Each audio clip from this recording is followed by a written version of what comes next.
This is the future.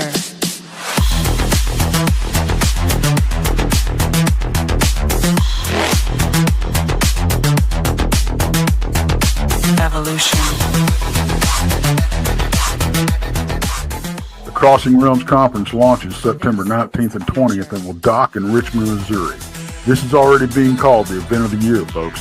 With an unprecedented list of speakers and special guests, 2 days of cryptids, UFOs, and paranormal presentations, along with a celebrity-filled ghost hunt, meet and greet, gallery reading, vendors, and a film screening. This promises to be both educational and fun. Go to Eventbrite.com to secure your tickets and vendor slots before they are all abducted. They're going fast.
Yes, Lori Gibbs, I seen you in chat. It is time. It is time. We gotta go through the advertisements in the beginning.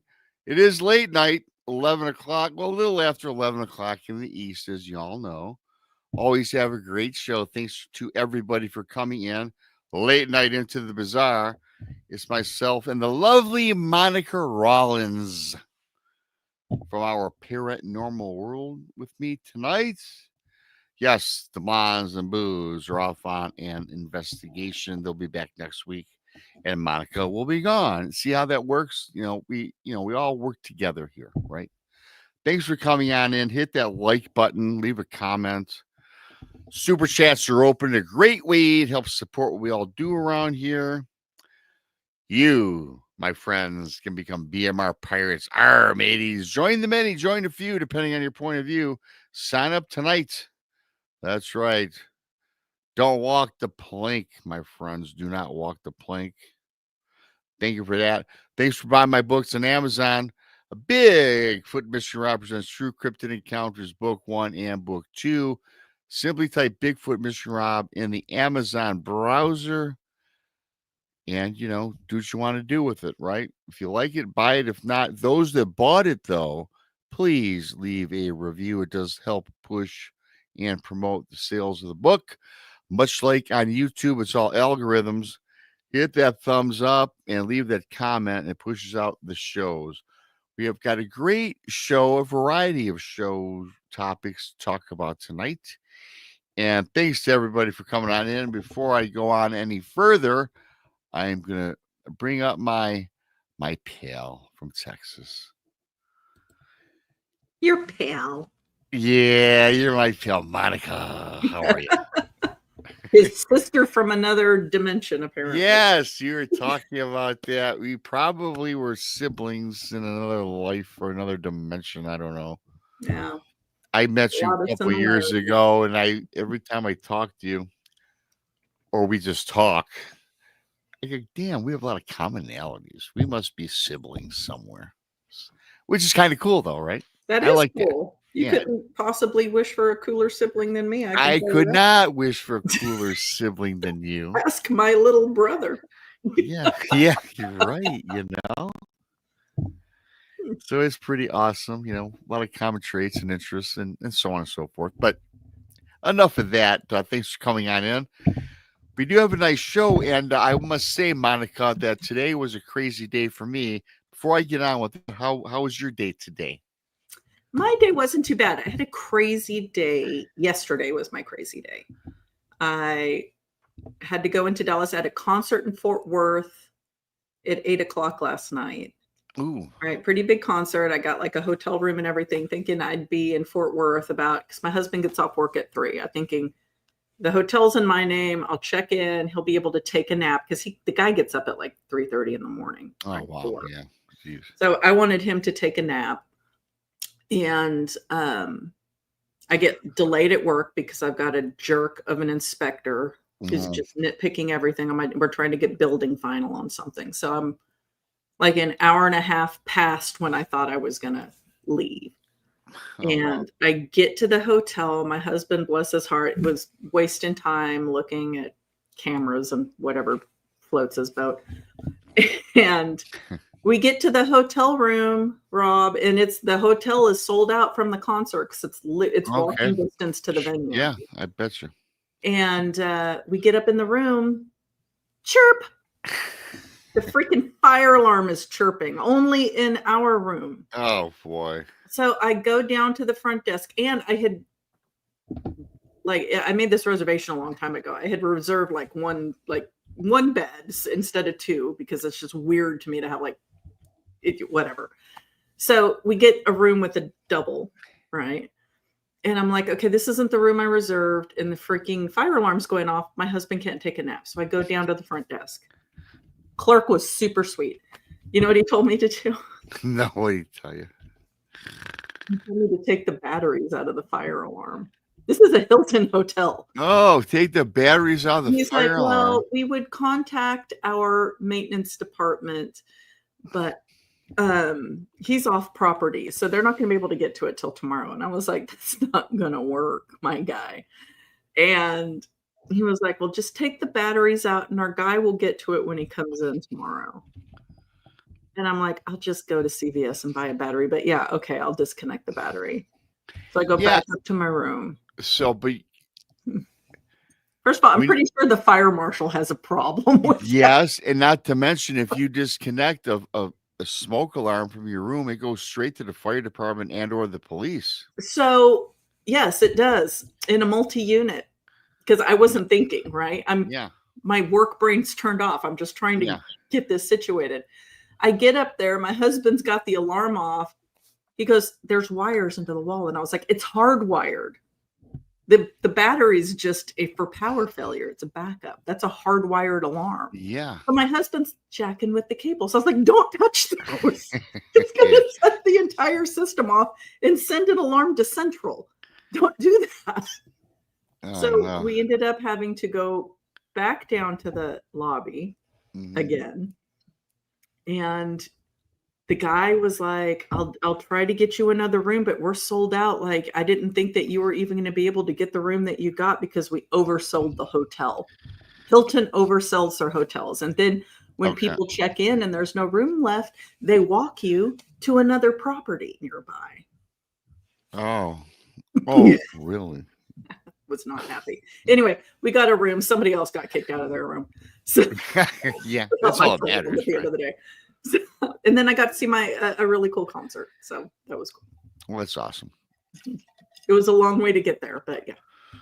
A long way to get there. And yeah, that was a good little story. It worked out in your favor, right? Yeah. But Hilton might want to train their front desk staff to not disengage life safety systems. Yeah. It reminds me of a story a long time ago, and this is even before the modern era. I was in my 20s, and me and a bunch of friends got a hotel room wherever it was at a nice place. We chipped in our money, and this was a little more. It was during the time where you still couldn't smoke in a room. And a lot of my friends and stuff smoked and stuff. And I'm not talking marijuana, cigarettes. Sure. And we disconnected the alarms, and boom, as soon as we did that, the front desk, boom, came in, and we got kicked out, and then we got slapped with $150 cleaning fee for smoking cigarettes. You're talking about a bunch of 20-year-olds, right? That had to pitch in all together to get money, to get this cool room, right? So Yeah, that's tough. You learn the hard way, right? Well, we all do. It's hard knocks in life. You learn, and it's great, good experience, and you learn, and it's no regrets. And hey, it's a part of another part of the growing up curve, I guess you would call it, learning curve, whatever. I gotta tell you, Monica, today was kind of a weird day for me. As you know, my friend lives up the road, and we built his pool several years ago, and it's getting to the end of August. And today, I got to tell you, Monica, it was 93 degrees. As soon as I walked out this morning at like 8 in the morning, it was literally fire outside. I'm like, oh boy, I'm going to my buddy's house for sure. And there's not a cloud in the sky, this, that, and the other. I happen to look on the radar, and I look on my apps. So it's going to be a hot day all day. So he calls me, what you doing? I said, well, I was waiting for you to call because I'm coming over. We're going swimming. He goes, yeah. So I go over there about 1 o'clock in the afternoon. Me and my buddy are there, Brian, and his wife, Sandy. I've known them both since 7th grade, 8th grade. We're having a good old time. Got the barbecue ready to roll, and everything is out, laid out. Now we go up from the lower level. We go up of the outdoors. Went and sat on top of the deck of the pool. We're swimming. We get out of the pool, and it's supposed to be a beautiful, beautiful day. So we're sitting down, and Sandy says to me, hey, Rob, you're such a weather freak. I go, yeah, look at the clouds. I said, yeah, not looking good. I said, whatever, it might blow over. 20 minutes later, Monica, the entire out of nowhere, sky turned black, and there's thunder, and we have all of these things out everywhere that we have to take into like his garage, right? Or they're gonna get drenched. So we're scurrying off the top of the deck. We get all our stuff together, get in the garage. Terrible day, thunder, black. I mean, it went from day to complete darkness. Not complete, 60% perhaps, but very scary actually. So quick, right? But the weird thing is it did not get cool. It stayed very hot. And do you know it didn't rain an ounce of water? Not one raindrop. And half hour later, the sun was blazing again. One of the weirdest experience. It looked like it was ready to pour. What did the radar show? Did you look at the radar? At this point, I did not. Mm-hmm. I was just like looking at the sky myself, and I had looked at the radar prior, and everything was moving in as it did, but nothing, no rain, nothing. So I thought that was kind of strange. That is strange, and that stinks. Just ruined your. Well, yeah, it ruined it because we covered up the grill. We got all the stuff in, and we took some time. Trust me, it took a little bit of time. And we're, in his garage, which was like, 125 degrees, sweating. And so, then the sun came out. We went back out in the pool, but it kind of put a damper on the entire day. It did. Mm-hmm. We had a good time regardless, but just to scurry around, and there's a lot of things we had to grab. There's like 4 umbrellas on stands, and so we were, taking care of all that, expecting the worst, and got nothing. But hey, it is what it is. I'm glad it didn't have a thunderstorm or downpour, so it worked out fine. Yeah, it worked out in the end. So it worked out in the end. But that's so weird about the weather. I mean, because literally, if you'd have seen the sky, you're thinking, wow, tornado. Sure. It was creepy looking. And it didn't rain at all, which is interesting. Mm-hmm. And it did not rain an ounce. Not a drop of rain. Not a drop. I don't listen to the weatherman anyway. I always look in the sky because every time they say it's going to rain, I don't water my garden. And it don't rain. So I disregard it. Best job in the world. Meteorologist. You can be wrong and you will never get fired. Don't matter. There's a lot of mathematics that go into becoming a meteorologist. Oh yeah, like thanks for reminding me. I stink at math. A lot of things I want to become, but I stink at math. All the cool things, they're cool until they introduce math. No, they are. I like the way you Geology, just that's cool. Math. Yeah. Astronomy, that's cool. Math. Out the window. Out the window.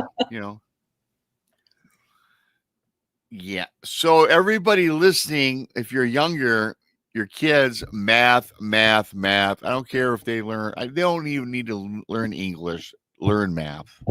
It's the language of the universe. It is. And mathematics is the things that's going to bring the aliens to the planet. Which is kind of a perfect segue because our first two bizarre news kind of center around that. And both of these articles or bits of news came out 2 days ago. Okay. So kind of a cool segue how that just kind of formulated, how right on in there. We have the magic, Monica, we do. Yeah. My little sister from a long time magic ago. Team right here. We're the Wonder Twins. We're the Wonder the Wonder Twins. There we go. Boom. Oh no, that's the Venture Brothers. That's right. The Wonder Twins touched rings. Yeah, they're like, yeah, boom. The ring. All right. With that, Monica, we're going to do some bizarre news.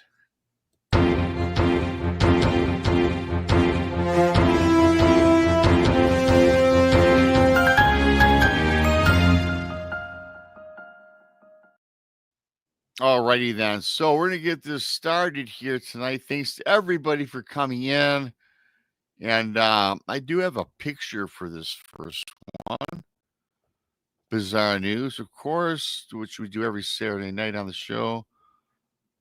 And I trust me, Monica, I did condense this. I really did, but I'm still there we go. Yeah. How about look at that? Looks like fun. Looks like a good Saturday night. That's a great Saturday night, eh? Yeah, that's what I want to see. Yeah. Absolutely, you do. Looks like a party. Yeah. Indeed, Monica, indeed. Capitol Hill rumors suggest 4 alien species are piloting UAPs, UFOs, whatever, right? Mm-hmm. But this came out, Monica, August 15th of 2025. Okay. Politicians and scientists alike have been debating the claim that there are 4 types of aliens visiting Earth. This peculiar line of debate began back in May when, during a briefing about UAPs, physicist Dr. Eric Davis, who has reportedly worked on classified projects for the Pentagon, brought up the notion that extraterrestrial entities come in 4 types. Now, Monica, you've probably heard of these. The 4 types are the Greys. You're familiar with, right? Of course. The Nordics. You've heard of them. The creepy one, Monica. The insectoids. Sure. And of course, yeah, I think the insectoids are creepy. However, the 4th party involved is the reptilians. The reptilians. The TV series from the 80s. Oh, I thought you said the, but yeah, yes. Yes. Is that where they wore the goggles? That's where they looked like humans, but if you tore their skin, they were reptiles beneath it, and they were eating people. Yeah. So this Davis goes on to say these creatures, he argued, were potentially piloting the UAPs being seen in the skies over the United States most recently. These same 4 species were brought up again last week by Missouri Representative Eric Burleson, a member of the House Oversight Committee, during the Endless Void with the Kristen Fisher podcast. So this guy was on the Kristen Fisher podcast. Never heard of him or her. Okay. I've heard those 4 classifications discussed in the meetings in this office, as he goes on to say in the podcast. But what I wasn't expecting was for him to say this. I was expecting him to say that if this is true, it would be a paradigm shifting moment. But if it's not true, the government has no right to keep such secrets from the public that it serves. And again, Monica, we can always spitball this back and forth. Yes, of course, the government. It kind of gets old.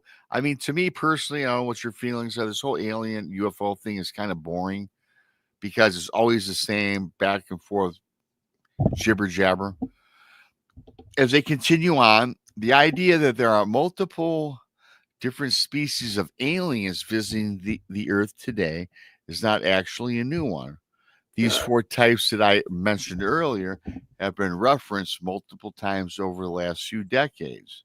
Some of these alleged 4 species are testimonies from alleged alien contactees, but others are from known whistleblowers and former government employees, such as, well, the not so legendary Lou Elizondo. Yeah. Which I tell you what, that guy kind of shot his whole reputation over the last several months, in my opinion, with certain things that have been brought to the forefront. But that's just my opinion. As far as I'm concerned, I don't know who to trust when it comes to these things. And that's not even really want to talk about the government on this. We know about the 4 alien species. My question is, and we talk about this quite often, really, it seems like we talk about it like once a week. First of all, do you believe that the aliens are here on the planet or in our universe? Those species that we've heard of. Yeah, I think there's more than 4. I think 4. Those are the 4 most popular. In fact, I think there's probably thousands. I heard 10 at one point. There were 10, and I remember seeing a chart that showed like each of the 10 different types. But I would be surprised if one of the types that's not mentioned wasn't some sort of energy-based life form. Okay. I mean, like pure energy. Like consider like the movie Virus, right? The life form that comes to Earth and takes over the ship is a pure energy-based life form. It's not like us. We're energy-based, but not like that. But yeah, I think that they're in the universe for sure.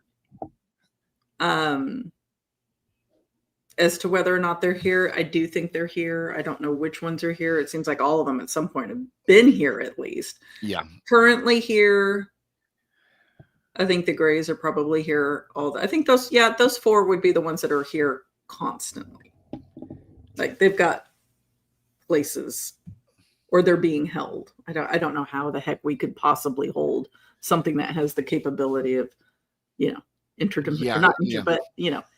interstellar travel. Right.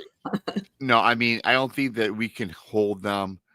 I tell you what, I think that maybe we have a Bigfoot or Dogman in captivity in the government, but there's no way that we can trap and keep an alien here. Yeah, I don't see how we could. If they're here because they want to be here. It's not because we're preventing them from going somewhere.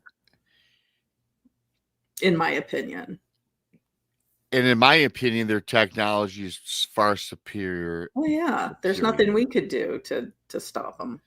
And if you talk about these reptilians, some of them are okay. You're thinking an average sized man or woman. No, they're bigger. Some are like 8, 12, 20 foot tall. I mean, when we're all familiar with the gray, which is anywhere from what I've read from 4 foot tall to up to 8 foot tall.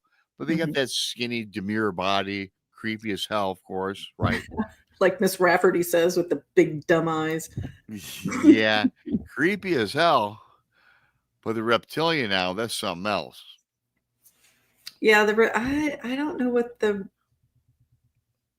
See, it seems to me like the encounters that I hear about with the various species, the one that I have the least information on are the Nordics. Like, I don't hear a lot of encounters with I mean, I've heard like a few, but you hear far and away more with Greys. Greys are number 1. Yes.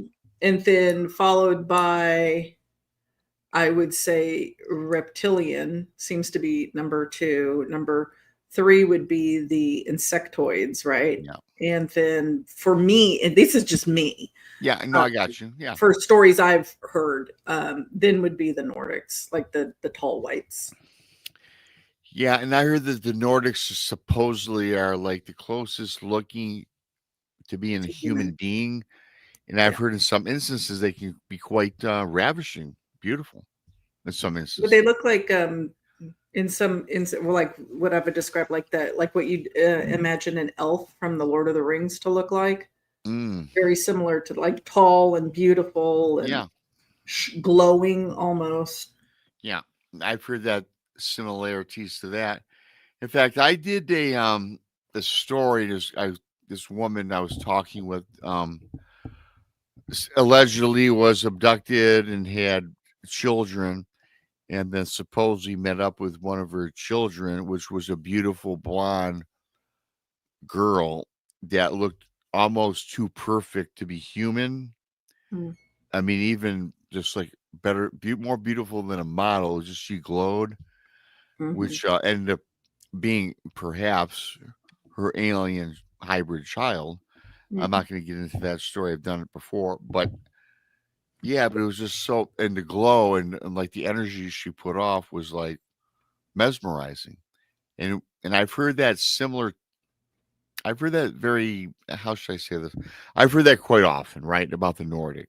Right. Now, the insectoid, I got to tell you something. Yeah, reptilians scared the crap out of me, but I cannot imagine. So we're going to do a show on insectoids, not on this show, but on a different one. I got to tell you, can you imagine being invaded by a 90-foot ant or bumblebee? I'm not happy with that. They're like mantis, and I just think of like what was that movie that came out in the 90s? Starship Troopers. Okay. Starship Troopers. So what I think that the Greys are, I think the Greys perform the experimentations and they do the genetic altering. Yes, I can agree with that. Seems to be what they do. And I think the reptilians are more interested in power, like control of the masses. And they're like the army. Yeah, they're infiltrators. They're like what I would imagine is working into the government, you know. I haven't heard enough about the tall Nordics or the insectoids to like categorize them. But those two, that's kind of how I myself perceive them. And I think you assessed it perfectly, except for the insectoids we really don't know a lot about. You don't hear I mean, I haven't looked a lot. I mean, but to be fair, I was really heavy into UFOs like through my teen year, early adulthood. And then I got tired of it. I got tired of it. And I really purposefully avoided the topic just because I just grew tired of hearing about it. My mother was really into it. My father certainly wasn't. So what little influence my mother had on me, she would always talk about aliens. They fascinated her, which is cool. I avoided it as long as possible. I heard the information, but I wasn't actively doing anything with it. And now, I mean, I've come back around. It's part of what we do in our podcasts. I have to pay attention to the information now. Yeah. Like reach back into my memory and try to remember all this stuff that was shoved into my head when I was actively trying not to pay attention to it. And my husband is huge into UFOs. Okay. Huge. You know, the thing with me, kind of make a couple of nice points on this, because for what we do on podcasting, you got to be well informed on everything. And I find that the thing that I go least to is UFO and the alien thing. It's not because I'm not interested, because I am, but I find if I go and watch other podcasts, whether it's on YouTube or something on Spotify or whatever, it's always like the same old, the government people. It's always like the government and disclosure and yes, it's this, it's that, but it's always like the same. To me, it's boring after a while. Well, it's a lot of similar information that can't be proved. Yeah. You know, and then you get a lot of whispers about disinformation being leaked throw you off, so you don't know what is potentially legit and what isn't. So, and that's fair. That's fair. That's but fair.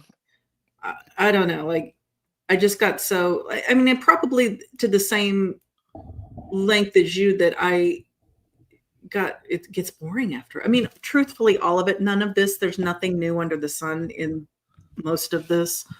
Like, if you've been around long enough and you've been paying attention, trust me, you've heard it in some form. You have, and again, we do these shows, and I'll put out the UFO alien topic because I like to be variety. You know what we're talking. You do the same thing, but it's almost hard to find something that's totally different. Now, people say, "Well, Rob, Bigfoot's the same or Dogman's the same." It's far vastly different. I mean, the topics are different, but then you've got, I mean, you get more of I shouldn't say a variety. I mean, you've got certain classifications of alien abductions, right? People that recall their encounters or abductions. And then you have like usually a pretty similar scenario when it comes to Dogman or Bigfoot encounters. Like there's classifications of them. Like everyone will vary, of course, minutely or vastly. It depends on the person that's experiencing it, but by and large it can be categorized. Like you had a sighting of a Bigfoot crossing the road in the middle of the day, you had a Bigfoot crossing the road in the middle of the night, you had one knocking on your window at night. Like they're repeat. And it can get boring too. I mean, listen, all these subjects can get the same and mundane and boring, right? But we do them all for the folks and the people that come in and watch. But there's like, it just seems like there's a million UFO channels out there and podcasts, and there's maybe 500,000 cryptid, right? And every time I go on the UFO thing, and I'm not saying anything negative about UFO podcasts or anything. I love this subject. But if I do a show on strictly on UFOs on Tuesday night with Krista, 50 people watch. You do Dogman or Bigfoot, 500 people watch. Because it's newer. It seems like it's newer, right? Scene, right? It's something new to. There's still a lot of people that is new to. Yeah, and I'm not. I mean, I don't. It sounds like I'm knocking on the UFO. I'm not. I mean, no, I'm not either. It sounds like I am too, but I'm not. I love the subject. I don't mind the information coming at me, and I've been away from it for so long that my husband's turned me on to something. When I saw Greer's Undisclosed movie or documentary or whatever you want to call it, I mean, that was really fascinating to me to see that. And then I started listening to some podcasts, and it was just random. It was shuffling through my phone. I don't even know where I heard this, but somebody was interviewing a man who supposedly worked within the government on a base somewhere, and he was talking about how they had insectoid aliens underground that they were keeping captive. I don't know how they were keeping them, but they didn't do a very good job of it because one of them got out and it killed a bunch of guards. It killed some guys on the base before they were able to recapture the thing. And that was fascinating to me because I hadn't heard anything like that before.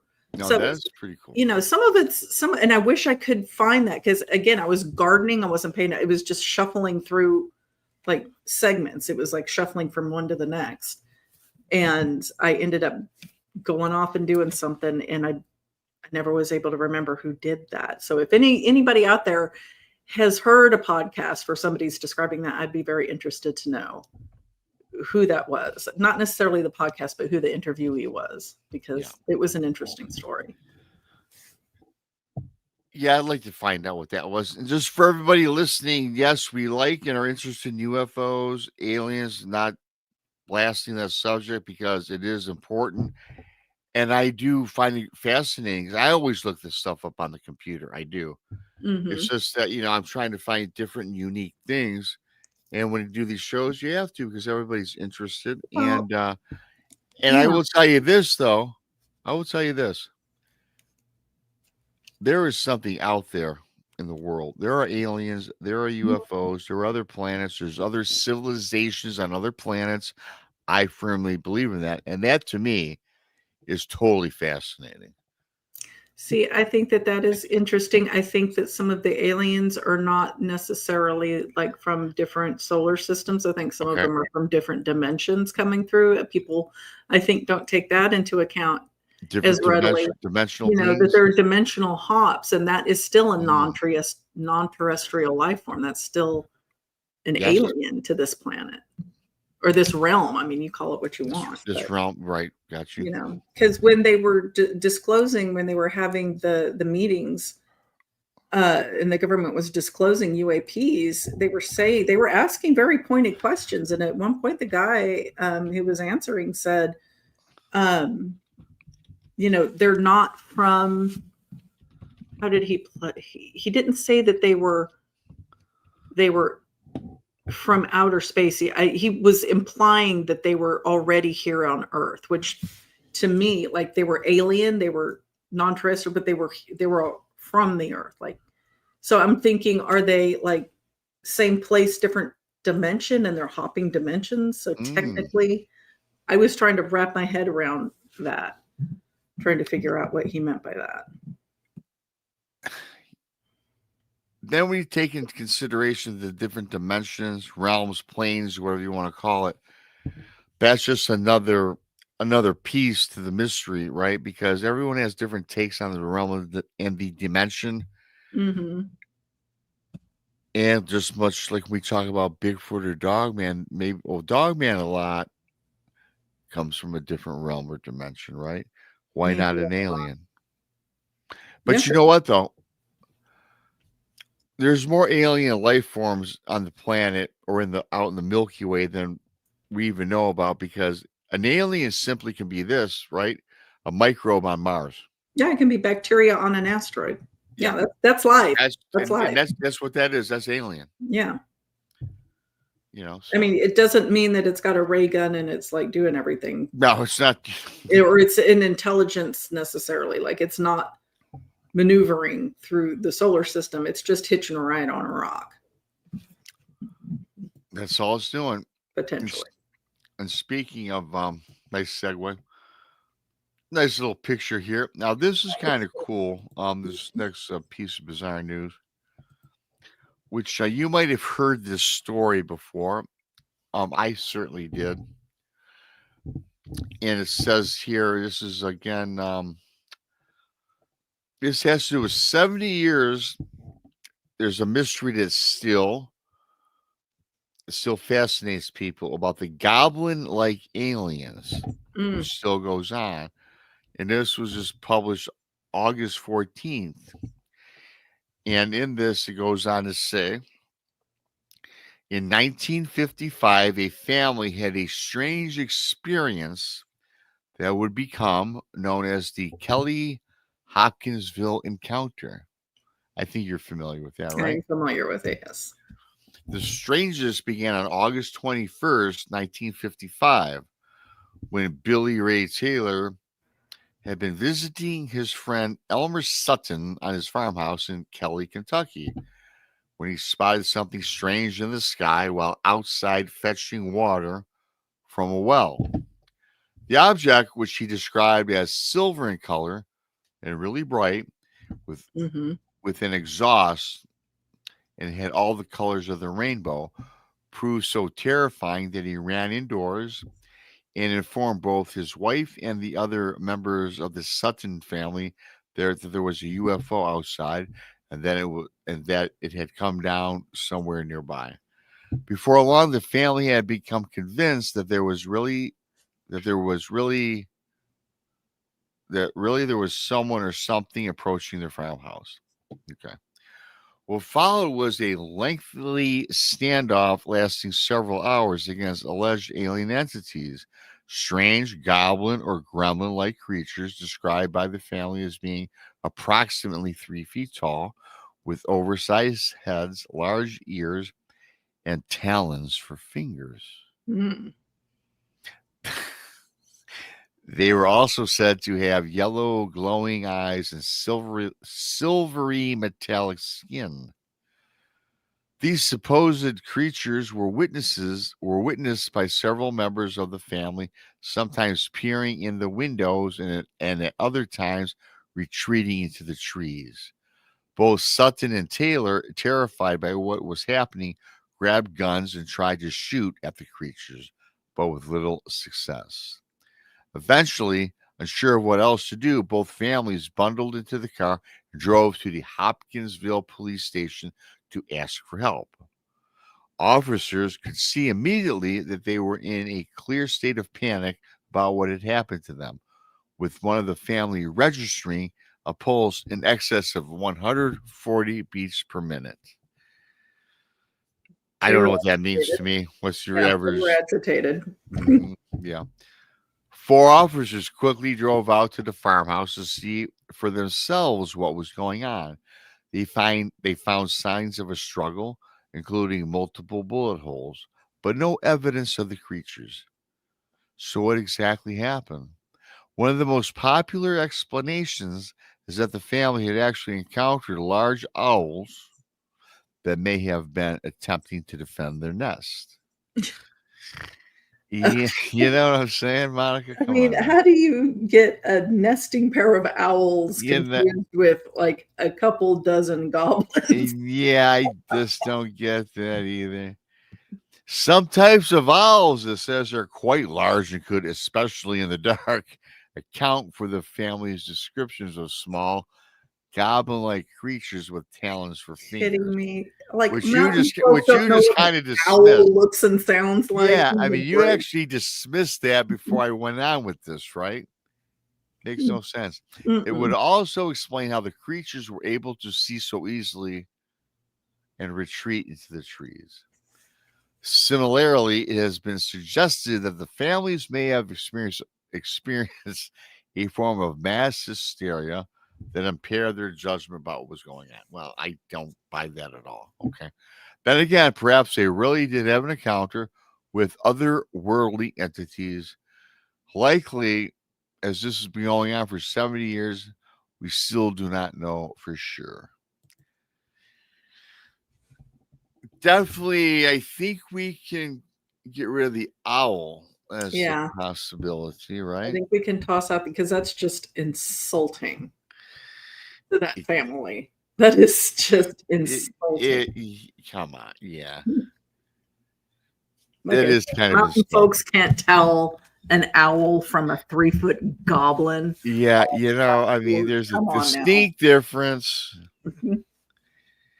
And correct me if I'm wrong, owls are very good at not showing themselves. I mean, you really have to happen upon one to see, especially the amount that was reported in this Hopkinsville. Yeah, I mean, did they have a mouse infestation that the owls were taking care of? Like every owl in the county came to take care of? You know? But even then, to say that they couldn't tell an owl from a goblin, I don't think that a country family, a mountain family, even if they're superstitious, is going to confuse an owl for a goblin, drunk or not. I've been drunk plenty of times. I've never hallucinated. You don't hallucinate when you're drunk.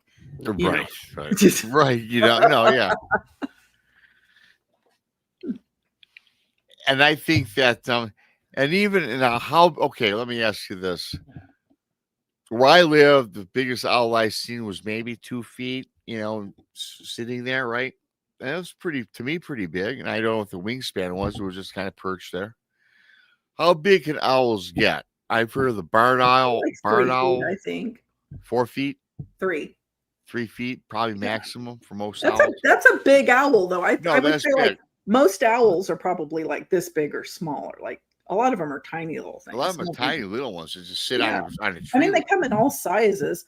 And you know what's interesting is when I lived in East Texas, I used to land on the middle of the highway at night, like the center line of the highway. Because I don't know why they thought it was water or what, but they'd just be standing in the middle of the highway on the center line. Really? Yeah, I'm not kidding. I know you're not. Yeah. Really? I saw it like a handful of times. Yeah.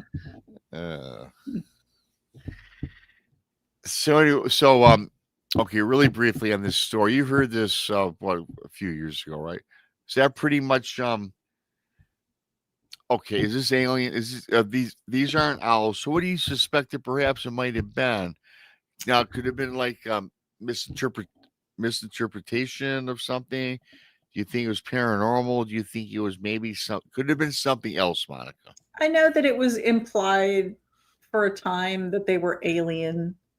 They were aliens, right? It was implied. Yeah. There's 3-foot goblin aliens roaming the countryside. Oh, okay. You know, maybe, I don't know, maybe it was. I'm trying to think what it could, like even folklore, like that for that many, though. That's what's throwing me, because I saw a lot of them. It wasn't just like 5. There were like a dozen or 2 dozen. There was a lot of them. Mm-hmm. And I don't know what to chalk them up as. I mean, I think these people saw something. I don't think they were owls. I don't think they were hallucinating. The entire family wasn't, hitting drugs. I doubt back then. Yeah. I'm not saying 1 or 2 of them probably wasn't drunk. I'm sure they were. But again, I don't know a lot of people that hallucinate while they're drunk, unless they're. I never have in my life. I've been drunk plenty of times. Yeah. I mean, I've blacked out, but I've never hallucinated. Yeah, I mean, that is strange. But let me ask you this, though. I mean, outside of this story, what is a goblin? I mean, I got different definitions. What in Monica's opinion, right? Fairy, like they're type of fairies. So it's probably the fairy realm. Yeah, they're fae. Yeah, okay. And absolutely they could have been fae. I mean, if they're goblins, yeah, they would be. Then they would come from under the ground, which is where I imagine these things are coming from. And somebody in chat made a point like, I don't know, Kentucky is really weird anyway. Kentucky is really weird. Kentucky is backwards. And there are a ton of cave systems in Kentucky. So that lends to the possibility that there's something, roaming around in the caves, and they just decided to go out on a little night scouting trip. Yes, like in a fairy realm. Yes, Aussie Susan, thanks for popping on in. Glad you could make it to alive. So, and okay, since we're talking about in the G's goblin, what's the gargoyle? Same type of thing or different? Gargoyles? I think they're more of a protector. A lot of people think they're evil, but I think they're for protection. Yeah, I think so. Well, there's a difference between a gargoyle and a grotesque, right? And the grotesques are like those faces. Usually the downspouts are the grotesques, but the gargoyles, yeah, they're like the winged things that are up on the corners of the buildings that were typically put there for protection. And like beyond that, I haven't really looked into it. I don't recall reading an association between gargoyles and fae, but that doesn't mean it doesn't exist. I just personally haven't read it. No, I hear you. I decided I mashed the G's, gargoyle, goblin. You just run in with G's. Yeah, I just ran with the G's. What's G's, BMR, G's. G's. I said G's, did I not? Give me a break, G's. Cheese. The G's. I would say the gin, but that's a J. That's a J. See? Yeah. Smokeless fire. That's what they're made from. Fire. They've been here since before the universe was formed. And what's interesting with gin is that they have personalities like people. Like, not all of them are evil. I wouldn't want to tangle with one just because it's an ageless entity. But, Well, can the gin, can they grant you wishes? I mean, can they help you out? Are they kind of like a genie? Sure, if they want to. Good luck getting that. But if you do, you're bound to them for something else, right? It's not a give and take situation. Be at face value. I mean, if you ever saw the movie, oh gosh, you guys know what movie I'm talking about. Probably not you, Rob. Right. But if you watch horror movies, there's one that deals with the jinn. Wishmaster. It's very similar to Wishmaster. Oh. Like you wish for something, you'll get it. I think I saw that. Didn't the Wishmaster look like a creepy goblin type thing?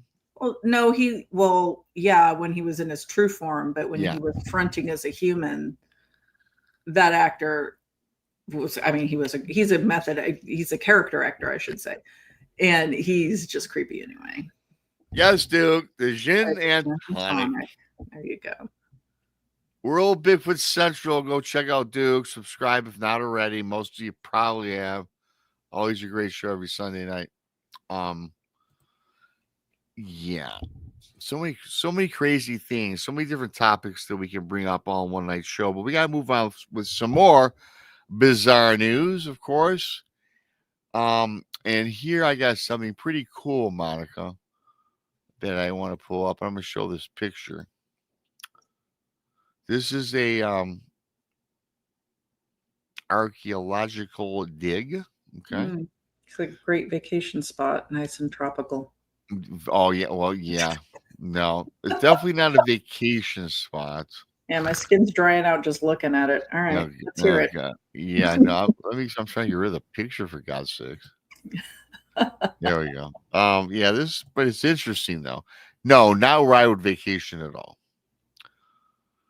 Archaeologists discover ruins in Israel linked to the Ark of the Covenant. You know, this is not the Harrison Ford trilogy. Okay. And this finding was August 2nd of 2025. Recent, okay. Yeah, of course. Bizarre news. I try to do it within a month. I try to keep it pretty relevant. Keep it, Sweet. We all appreciate that. Yeah, who wants to talk about shit in 2025, of last year or, prior year. One of the most sought after and mystifying religious artifacts in history, the Ark of the Covenant, remains a fascinating enigma, and nobody is ever quite sure of it, if it even actually existed. Even if the Ark was real, we don't know if it survived, and even if it is still around, and nobody knows where, according to this article. Now, through new archaeological excavations in Israel, they have unveiled an important new clue in the mystery in the form of a structure, Monica, thought to have once housed the Ark itself. So not the Ark of the Covenant precisely, just a structure that housed it, which is kind of different, right? I guess. The building, which is situated at the ancient biblical site of Shiloh, happens to match the precise dimensions of the tabernacle that was said to have once housed the relic.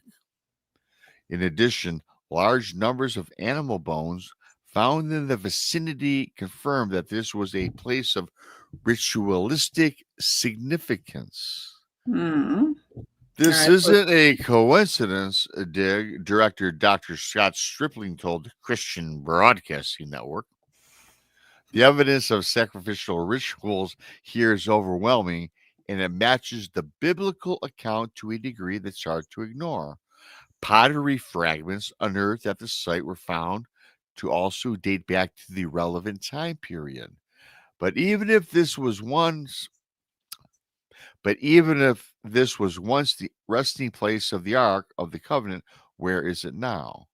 Sadly, of course, there's always a sadly, Monica, its current location continue to remain a complete mystery. So, I love archaeology. Yes. Another thing I couldn't do because of mathematics. You know what I'm saying? All the cool stuff. Uncle it Robbie. All comes into play at some point. Everything I love in life requires math. And I fail miserably. Just find the math that you're good at. I was good at chemistry math. I'm good at, adding. Single digits. Oddly enough, I was good at chemistry as well. But, and I was good at let's not get into that. I love chemistry. You know what's hilarious? I could solve a chemistry equation as long as my leg. Yeah. No problem. I couldn't memorize the periodic table. Could not do it. Yeah, I was about to say I could do the periodic table, but those long equations, I would get halfway through then cheat. That they were. I don't know what unlocked in my head, but they were so easy for me. Like they were so easy for me. And I know they're not always that easy, but but the periodic table. Yeah. I knew. I memorized. That's first thing I memorized back in the day. But I will tell you this, which is weird about me, was blows of math. Geometry is not really math. I was very good in geometry. Okay. And I don't get it because I was good at it, but I stank at algebra and trig and calculus. See, that's so funny because I had a teacher like tell me once, like you typically, or at least their observation was that kids that were good at geometry were not good at algebra and vice versa. Yeah. So I fit that module. That was just their observation. There's like obviously nothing. Observation. I was good at it. I could do all those, I could solve all the problems. I loved it. And so this is cool. Just geometry. You find the thing you like. There you go. Math won't be a problem if you really. Well, no, I do this now. But yeah, no, we think it's another subject. We could discuss this for hours. We need to talk about the Ark and the the Ark of the Covenant. So I'm very fascinated with this. I'm fascinated with Noah's Ark. This topic I just brought up here, all the things that has to go back to Jesus, the days before, the days after. I find it fascinating that there's always things that are popping up around the world. And so with this, I think it's kind of cool. What's your take on this bit of news that just broke last week? Well, just finding a structure with the same dimensions and some pottery shards that date back to the same time doesn't prove a lot to me. No, neither. Yeah, that's not horror. I mean, I'm sure it's compelling to some people, but just at my non-archaeologist inexperienced glance, that's just happenstance. You found an old room, and it matches. I mean, you've got to come back with something more compelling. Like, were there scorch marks? Was there some form of like proof electricity ran through some wood that's petrified in the corner? Something like that, because I really do think the Ark was a giant battery. I think the Ark was a giant battery. And I don't know. I think personally it's either in the Vatican archive, which is like my number one guess as to where it is, or it really is in that Ethiopian temple. Because people that go in there, the priests there have a shockingly short lifespan, and they are the only people allowed to go into that building. Oh, interesting. Yeah. So, like I said, number one on my list of suspected hiding places for the Ark of the Covenant is the Vatican archives, because I believe 100% that the church would absolutely hide that.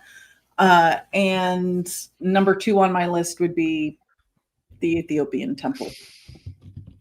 It's got a name. Forgive me, I don't remember it. I don't know it. That's my take.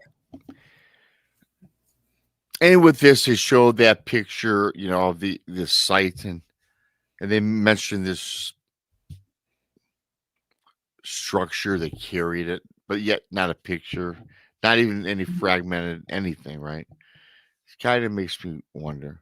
Well, they probably found something, but they find things. Something cool. I mean, anything that dates back that far is fascinating. It's very cool. How are you being funded by the Christian television network? Is that why you're saying that this has to be the source, resting place of the covenant? You got to tie it back to something biblical to keep the funds coming. I mean, I'm not blaming you. Funding's hard to come by, and you do what you need to do. But that seems like an awful stretch. If it's, it's in the general location, and it's kind of dating back to that age, and it's the relative size of what was described. Well, I'm sure that there were quite a few structures that were roughly the same size. And, the animal bones from the sacrifices. Okay, so you got a temple. You got a temple on your hands, which is fascinating in itself. But I think it's a stretch to tie it to the Ark based on measurements and bones. Yeah, I mean, tying it to the Ark, I think is getting clickbait maybe, and trying to make something out of defining that it's not. So you throw the Ark of the Mhm. Covenant, right? You know what I mean? Kind of marketing. Yeah. You know. I mean, like I said, you get your funding where you can. I'm not knocking Hey, no, listen, I'm the all for it. archaeologists. Hey, listen, You know, I'm all for it. Do what you can to get it's that money. important research. It is. Yes, now knock these people that's hard work in the middle of nowhere, in the middle of the desert, certainly not a place you and I are going to take a vacation to. You're out there sweltering, sweating, digging on your hands and knees, and Yeah. they do great work, and it's very demanding on your And body. it's thankless most of the time. And let's be like, And they let's- have to love that because it is boring. It is boring as hell. You don't get paid, but $8 an hour, probably, if that, in Israel. Well, the interns get experience. Free. They don't get any Yeah. money. I mean, I'm sure they get like They get food and they get food, they get sure, rations. but They you get know, they're not getting rations. a salary for They it. get rations in the cot. Yeah. And the rations is water and a can of corn. Probably. Probably beans, because that lasts. Probably out there beans. Like, you know, camel burgers. Which reminds me, I had a turtle burger in Jamaica. Well, yeah, I did. See, if it's a pet, I can't eat it. Listen, Actual pet. I didn't know it was a turtle burger until they told me. It was bought by somebody I was with. Says, I'll just take this burger. I'm like, yeah, cool, I'll eat it. And I said, it's nasty. He goes, I go, what was this? Beef? He goes, no, turtle. I go, what? I just ate a turtle? I don't know. I don't know. I'm a horrible world traveler. I would be so horribly offended if I was fed turtle or dog or something that is I can't. Well, no, I would not eat. Well, okay, dog, have you ever you talked to Adam Davies about his travels, because he and I had like a long conversation about like cuisine. Now, obviously, if you're on an like a legit, I'm not talking about these weekend or week-long trips out to the middle of Canada or something. I mean, like a real expedition in the jungle where, you know, you're there for months and months and your supplies dwindle, not catching too many monkeys to eat, or it's dangerous to catch the ones because there's a virus going around. They eat their dogs. I want to say they do that. And then in some cultures, that's just part of the menu. And he was like, I can't, because I was telling Adam how I was like, I couldn't do that. I would tell him I was a vegetarian or something.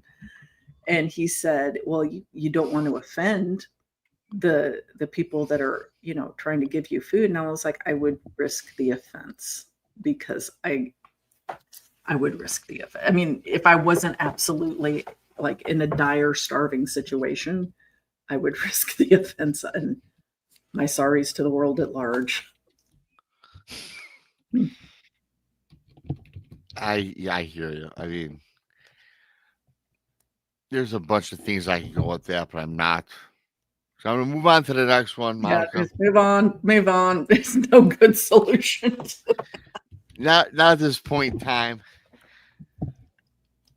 I was gonna say something. I just can't. But anyways, news 4. Now this is something. This is more on the kind of funny, I guess. I don't know. Some people might not take this funny, but I happen to like this one. Enjoy a cold one. Monica, I understand that you like a cold one once in a while. Occasionally, if it comes from Germany. I knew that. You told me that, and I love German beer. I love beer in a bottle. Yeah, it's got to be in a bottle. And I or like it on tap. 37 degrees on tap, precisely. Mm-hmm. I like the little crystalline chips in the tap. Uh-huh.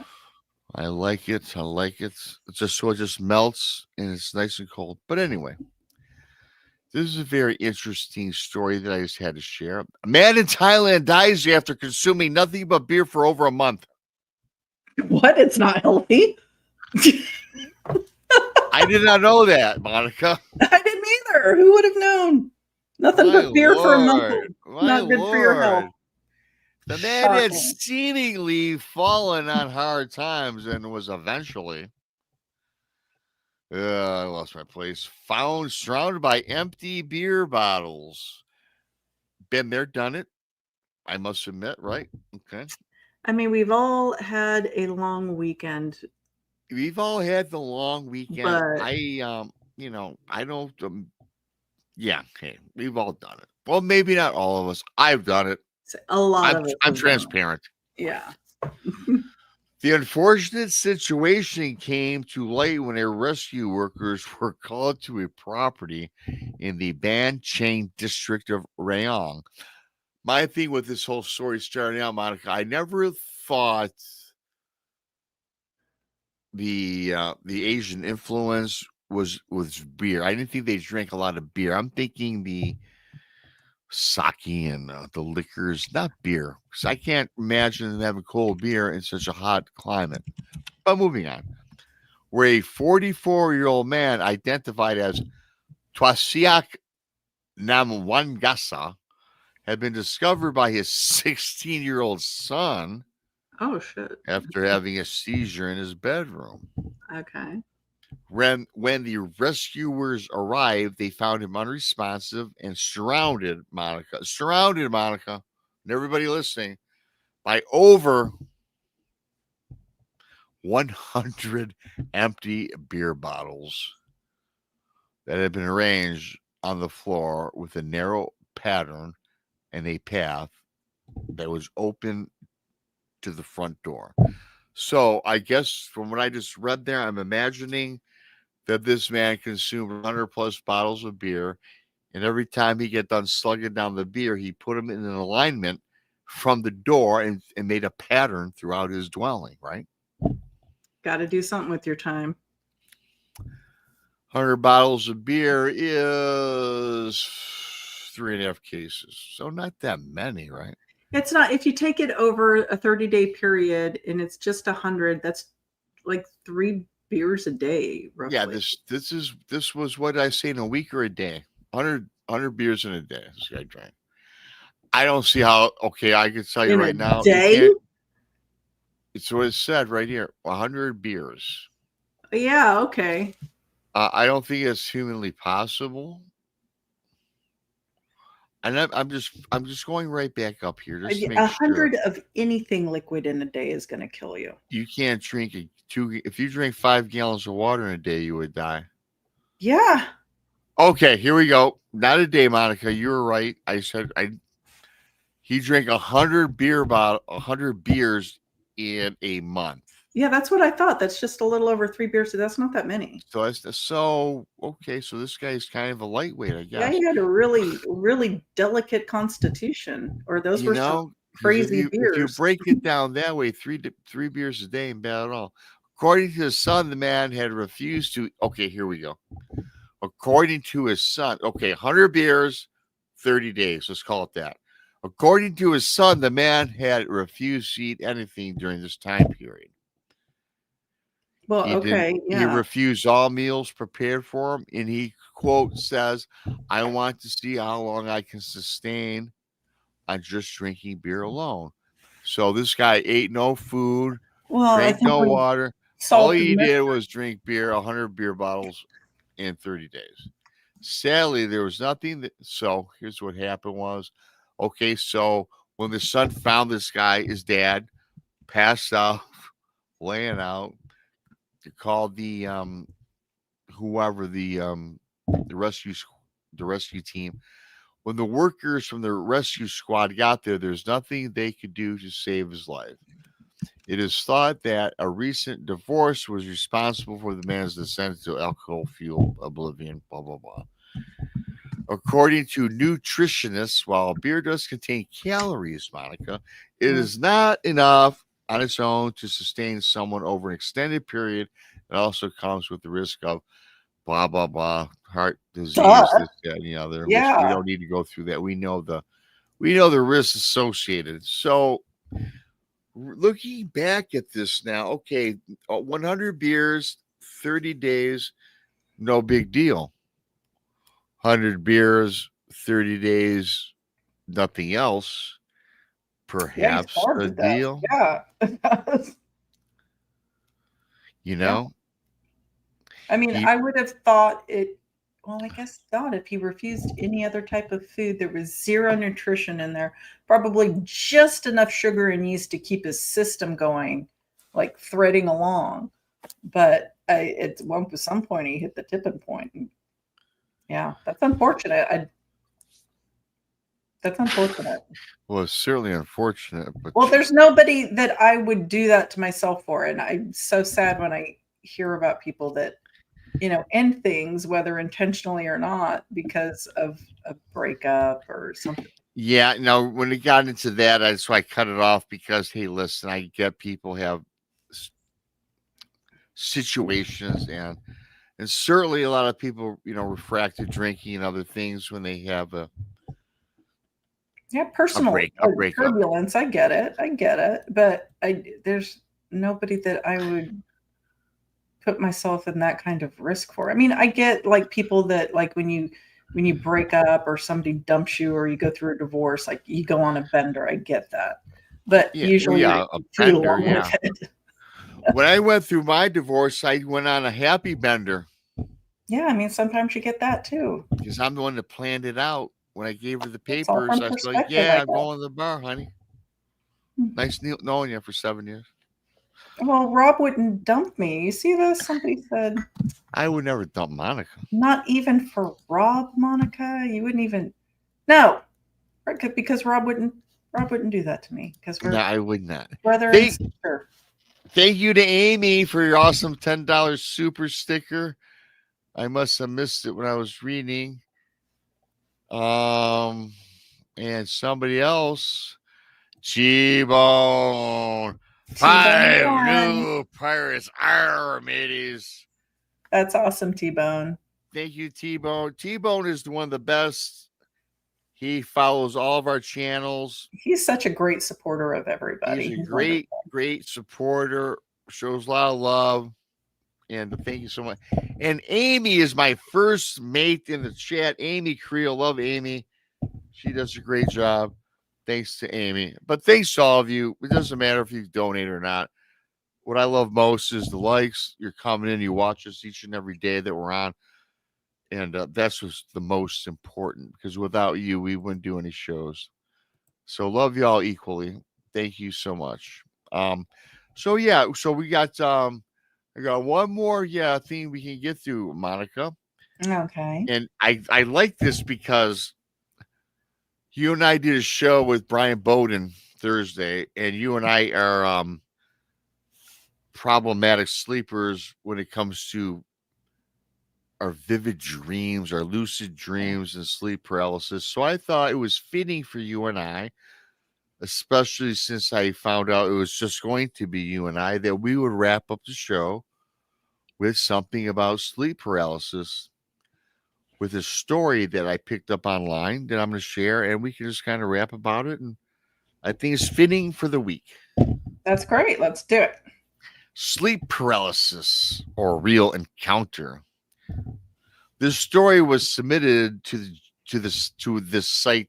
I forgot the name of the site, by John from the United Kingdom. And by the way, I've got a lot of UK supporters and subscribers. I think a lot of us do. Thank you to the UK, Australia. I see Aussie Susan here, Jojo. Yes, hey, we are worldwide. We're global.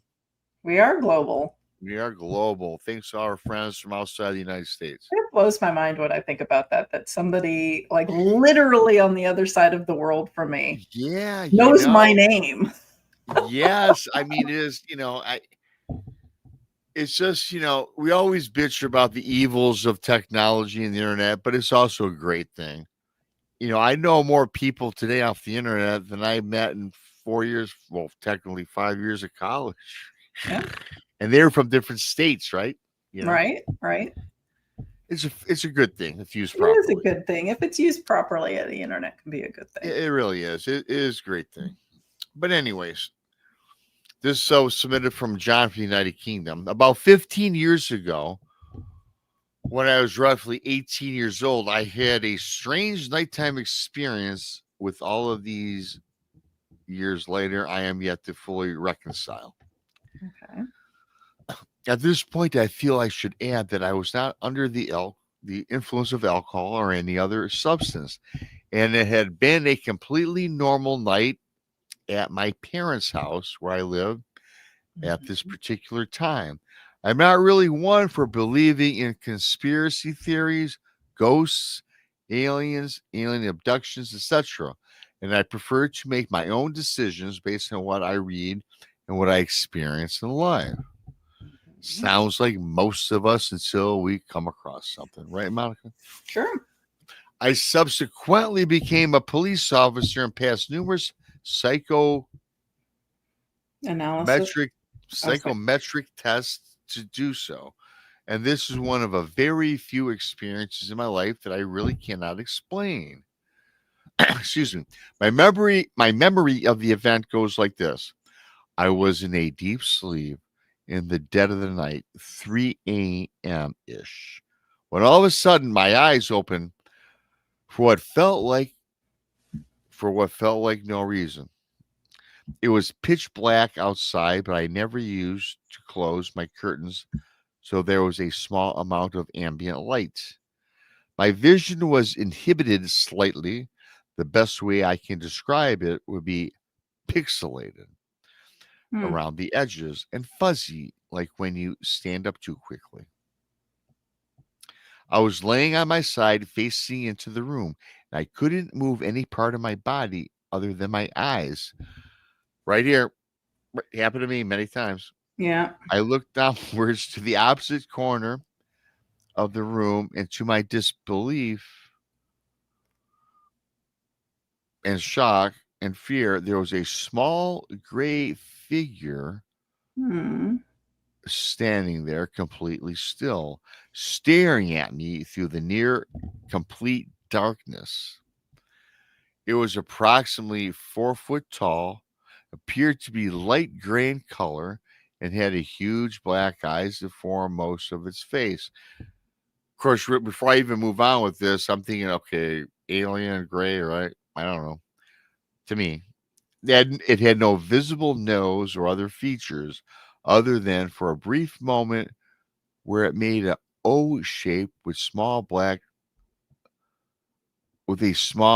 mouth with no lips. Okay. I had a anyway, I had a strong urge to get away and out of the room, but it took all my strength just to roll forwards and flop onto the floor. I managed to crawl or drag myself along the side of the bed. Eventually, reaching the door at the foot of the bed, I remember reaching up, grabbing the door handle, which opened slightly, and I used that as leverage to pull my other arm up to turn on the bedroom light. I have no further memory of the event, and I woke up around 6 hours later in bed, but with the door ajar and the light on. I've had no further experiences, and a large part of me thinks I suffer from some sort of waking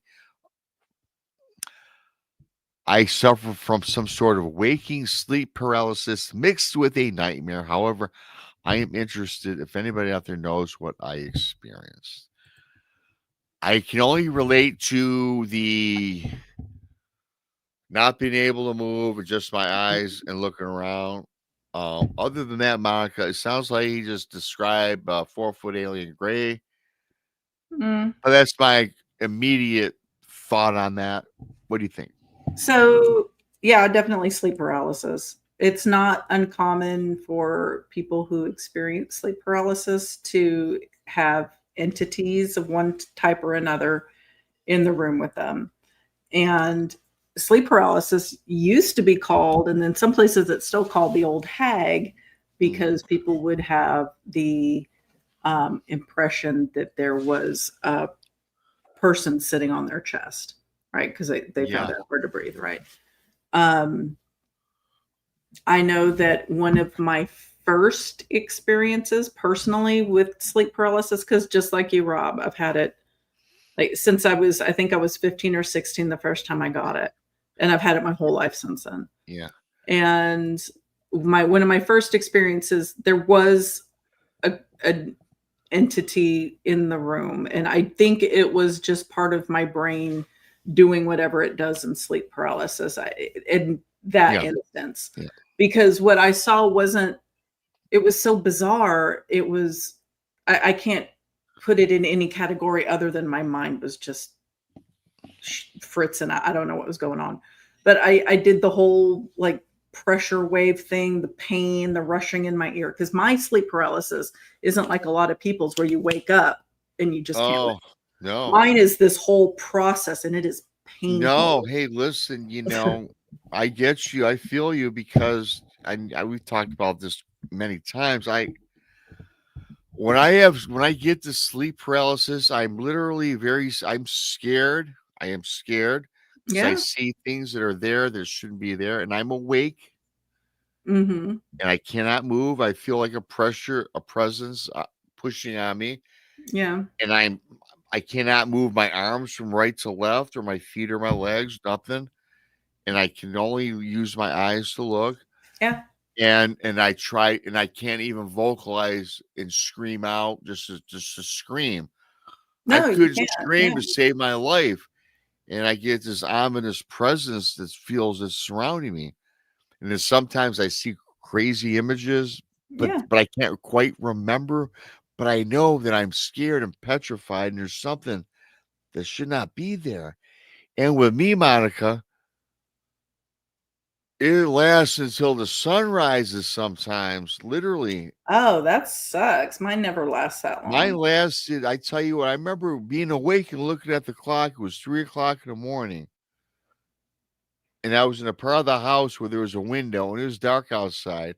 And I was in this position like this, terrified. Right. And the sun started to rise is when I finally broke out of it. Oh man. That happened only once. That was the longest. Yeah, mine's never lasted that long. The first ones that I had, so the one where I saw the thing in the room where I physically saw it, it was like almost like a crash test dummy. Like the head was just a round thing, and the hands were just round balls.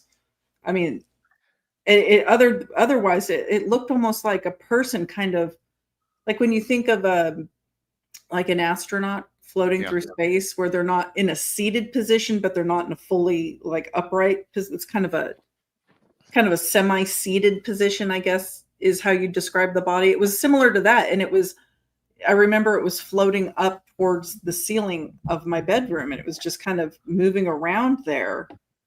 And I was floating up towards it, and I was freaking out the whole time. I was freaking out because I didn't know what was happening to me. I didn't know when I was 15 or 16, I didn't know what sleep paralysis was. I thought I was inadvertently astral projecting, and I was flipping out because I don't want to astral project out of my body, because I don't know how I did it. I don't know how to get back in there. And you can potentially, like, something can inhabit your body while you're out of it. Oh, yeah, for sure. I knew that, and I didn't want that to happen. I was flipping out.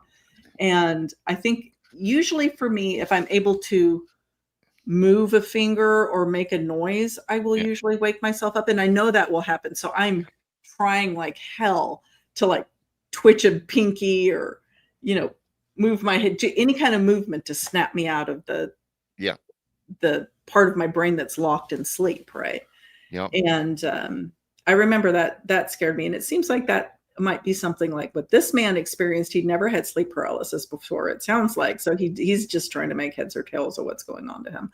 Yeah. I do think it's interesting that he seems like he was able to drag himself across, because I don't think he was physically dragging himself across the floor. I think that it was similar to like what you and I have experienced, where we're floating up, but instead of floating up, he was kind of on the floor, pulling himself along. But I don't think that he was physically like crawling across the floor. I don't think so either. Which that brings up a good point, because I don't think you ever told me what you thought about this, what happened to me. Because I think I kind of related to the same thing, and I don't think you ever gave me an answer. You've heard this before, I'm sure. Mm-hmm. Because when I had my bouts with sleep paralysis, a lot of I mean, a lot of other things was going on, right? And another crazy thing was when I remember I told you, and people have heard this before, but I want your take on this. I don't think you ever told me really. When I was sitting in that chair, right? Remember, and I told you how I again sleep paralysis, couldn't move, but for whatever the reason was, I was crawling down the hallway. Right. I remember. And then I looked back and saw my physical body in the chair. And I saw myself, and I made eye contact with myself and snapped out of it. And all of a sudden, I was awake in the chair. Now, I wonder what that was. Somebody suggested to me that I was on the verge of was more like projecting. astral projecting. Yeah. I would think that was more like astral projecting. And at that point, see, if he was astral projecting and he was crawling along the floor and he happened to like come to the door, I think he could move it. Yeah. You know, but I think most just standard sleep paralysis, you get the floaty feeling. Here's my thing. I don't know that you're astral projecting during sleep paralysis. Maybe you are. I don't know. I don't really have an opinion. Well, you don't, I'm sure you don't, but I do remember during that time period, I was reading up on how to do it.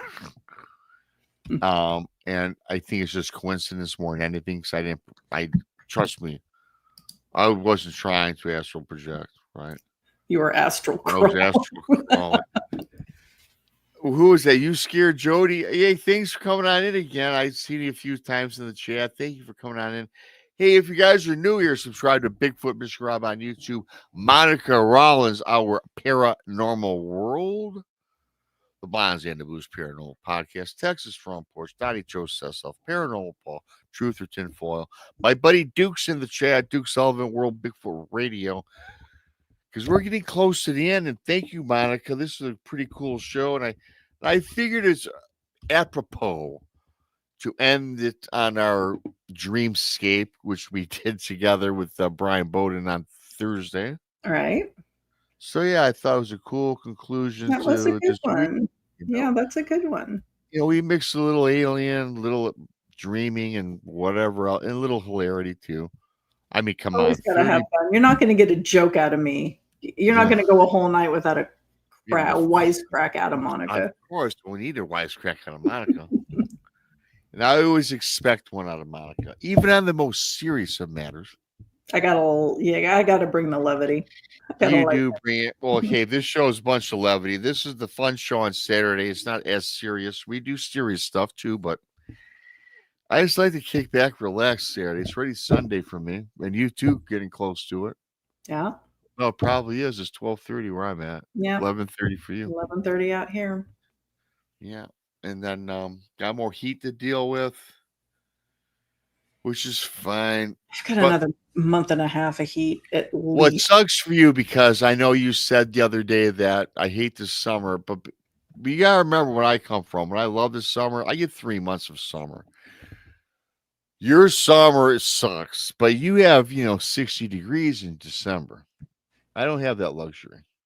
Okay, where I grew up was the best because we did get heat inland off the coast because I was about, I don't know, like 50 miles inland from the coast. And if that, maybe not even that. Anyway, we would get hot summers, but the marine layer would come in. I'd get fog at night and cool it down. And even during heat waves would last like a week and it was like 95 degrees. That was a heat wave. No humidity. And then in the fall, in September, because our school always started in September, it might be hot for a week or two, but then it cooled off. It was truly fall. We got a nice fall. And the winters were still mild, like it rarely froze. And yeah, that was the place to grow up. Where am I now?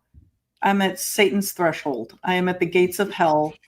And winter lasts exactly a day and a half. Oh, God. A day and a half. At least that's what it feels where you live, when it snows, if it snows or frosts, does the state shut down in that part of town? If it snows, yes, because everybody loses their like nobody in Texas, even north. I mean, we get ice and snow up here because I live on the Red River, right? We get ice and snow almost every year. And people lose their freaking minds. Like they lose their minds when it rains. Imagine frozen rain. Yeah. It's the worst. And if we get more than like 3 inches, everything shuts down because we don't have snow plows. So if it gets to the point where it's going to impede your car's ability to move forward, you're SOL. You know? It's funny because you probably don't have snow plows. No. I think the state or the counties or whatever might have bought a few after they might have bought a bunch of people a while ago, like 4 or 5 years ago. I think we might have, like, the counties might have some. So the major highways are probably going to get plowed, like 75 and 35. Yeah.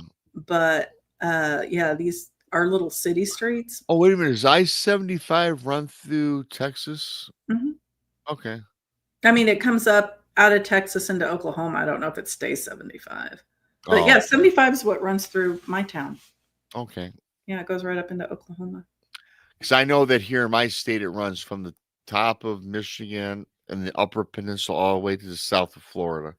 I know it veered off through Texas. No, I mean, our 75 must turn into something else when it goes. Okay. I've never followed it. I have no idea. I just remember it because when I was a kid, I took 75 straight to Florida, and that's all I remember. And I remember when I hit Atlanta, there was like 8 ways to turn, literally left, right, center, another left. You got to go through the Mixmaster in Dallas. Okay. Oh, really? It's like clover leaf upon clover leaf. It's like a 3-story clover leaf. Oh, no. Yeah. No, well, when I was a kid, I was 18. I was all confused. It was 3:30 in the morning. So I got lucky and hit the right one. And see, I never worry about taking the wrong exit because the end of the world isn't at the wrong exit. Like, I'll figure it out. It's not. But at 18, I just wanted to get there, and I didn't want to freak out back then either. But I didn't want to, get misdirected anywhere else because we were driving a car that was overheating. Well, no, okay, I understand that. I understand. And I will tell you this: what happened with our car? Quick story before we go. 18 years old. We bought this hunk of junk car, me and my 4 buddies, Mike, Jeff, and Larry. The car we paid $250 for, and the radio we paid $500 for. Priorities. Yeah, and it was a cloth top, but not a convertible, a cloth top. Yeah, I remember And when we just exited Georgia, the cloth top ripped off in a windstorm, so there went the cloth top. And then we overheated right before Daytona and pushed the car to the Cabana Motel, which is where we stayed. And of course, we did not have reservations like we were supposed to. So we slept underneath the viaduct of the beach for 2 days. And we lived out of the car, suitcases out of the car. And guess what, Monica? When we went to start the car, it never started again. And we ended up hitchhiking all the way home. Did you donate it to the other homeless people under the we left it. We left it in Florida. Probably still there. It's probably a memento because this guy Rico remembers us distinctly. And the first room that we got was in the maid's room, which got raided, and all our clothes were stolen. So I wore the same shorts for 3 days and the same tank top, and I had no shoes and no money. And I had to loan money from my mom and dad to take a bus home. This was the following year. I had 2 bad experiences at 18 and 19. Well, listen, you don't get cool stories from not taking the cloth top to that's cool, man. Car. To spring break. I've had, you gotta live your life as a kid, right? You gotta have fun. You gotta live it. And trust me, it's easier to do that stuff when you're a child than it is at this age. Today, at my age now, I'm not doing it again. I want first class all the way when I fly. Yeah. I don't even like driving 3 hours anymore. Like the Blazaboos, they think 4 hours drive is nothing. I think it sucks. Well, okay, so where I live, you got to drive at least an hour to go in. Texas is so big. Like, It's like huge. yeah, you measure in time, not miles. You could fit 2 Michigans in your state. But yeah, so driving doesn't bother me. Is it my favorite? No. Yeah. I prefer it to flying. I don't mind flying. I'm not scared to fly. I'm not scared of flying. I get claustrophobia in the plane. The plane causes that bugs me. claustrophobia. Oh, well, let me tell you something. When I fly, I tell you about 4 hours driving. I don't want to do over 3 hours in a plane because I'm too fidgety. I never sleep on a plane. I'm always wide awake. I'm always looking out the window. I can't read a book. I can't read my phone. I'm just like this. What time is it? I mean, yeah, because my flight to Portland next weekend is like 4 hours. I'm going to be Xanaxed out the whole time. 4 hours? Yeah. Yeah. It's close to it. It might, yeah, because I think up to Seattle is like 4.5, a little over. Yeah. I will tell you this, Monica, about driving. I can do 8 hours driving if I'm in a luxury RV with friends where you can just hang out. I mean, that is best trip I ever took. We took a bus trip to South Carolina. We rented a school bus. Oh, that's cool. With a driver. We partied on it. There's a bathroom on it. I didn't know you could rent drivers. We hired a driver, rented the bus. Well, no, I mean, but you're renting the driver. Same thing. Oh, but I'm sorry. I thought I might have said I rented the driver. That's why I said well, that. I mean, you're renting his whatever. You got the driver. I didn't know you could do that. Yeah, I did. Yeah, absolutely. Holy crap. That's an excellent idea. That was fun as hell. That is an excellent idea. Yeah. Oh, yeah. I think we should do a paranormal road trip with the entire island for a week on a tour bus. Yes. And hire a driver. Yeah. And I tell you, the bus we got was pretty cool. I mean, it was not an RV, but you could like play cards at like a table on it. It was like cool. Oh, yeah. Just saying. Yeah. Television. Oh, yeah. Well, yeah, that's the way to roll. I mean, you're I don't mind around doing whatever. Yeah, that's fine. Drive across the country and something like that. Heck yeah. Somebody else doesn't. I mean, I'd be white knuckling it if I had to drive an RV, but if I can hire somebody to do that. Hey, listen. As soon as I hit that RV, I'm kicking back, relaxing. I'm popping. Well, hell yeah, start drinking. I'm popping a beverage, man. I ain't driving. Hell no. I'm looking out the window and enjoying I'm enjoying America. Sight. Well, somebody else worries about the traffic. Yeah. We should start another channel outside of our cooking show, right? And our gardening show. Yeah, oh my God, Monica. Monica's my sister, everybody. I'm convinced of it now. Anyway, thank you for the show, Monica. Thanks to everybody for coming in. And really briefly, got to thank a couple people. T-Bone, once again, 5 new pirates. ladies, thanks to T-Bone. And, of course, the lovely Amy. Amy Haney Creel, you changed your handle? I think all of us did. Oh, wow. YouTube changed it for us. Yeah, I guess they did. Amy, love you. Thank you. Super sticker. Yeah, I noticed a lot of people have got different handle names changed. You know what it is? It's not our page names. It's like what you're at, like you're at BMR or whatever. And I'm at Monica's Paranormal World. Yeah. But my channel is Our Paranormal World, but the handle is at, so it's my handle. It's not my So when you chat, it says what? Monica Rollins at or Our Paranormal, at Monica's Paranormal World. Okay. Yeah. Okay. Well, very cool. Well, thanks once again. Thanks to everybody. It is Sunday morning here, so you guys have a great start of your week. I hope you enjoyed your weekend. I certainly enjoyed mine. And thanks again, Monica. I'm just wasting time before I find. How hard is it to find that button, man? Find that button, man. Find some glitter for that button. Find some glitter. Oh, yeah. There we go.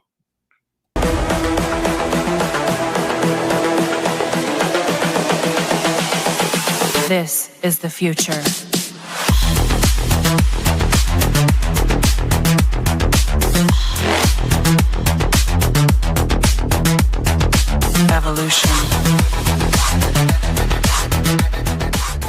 Crossing Realms Conference launches September 19th and 20th and will dock in Richmond, Missouri. This is already being called the event of the year, folks, with an unprecedented list of speakers and special guests, 2 days of cryptids, UFOs, and paranormal presentations, along with a celebrity-filled ghost hunt, meet and greet, gallery reading, vendors, and a film screening. This promises to be both educational and fun. Go to eventbrite.com to secure your tickets and vendor slots before they are all abducted. They're going fast.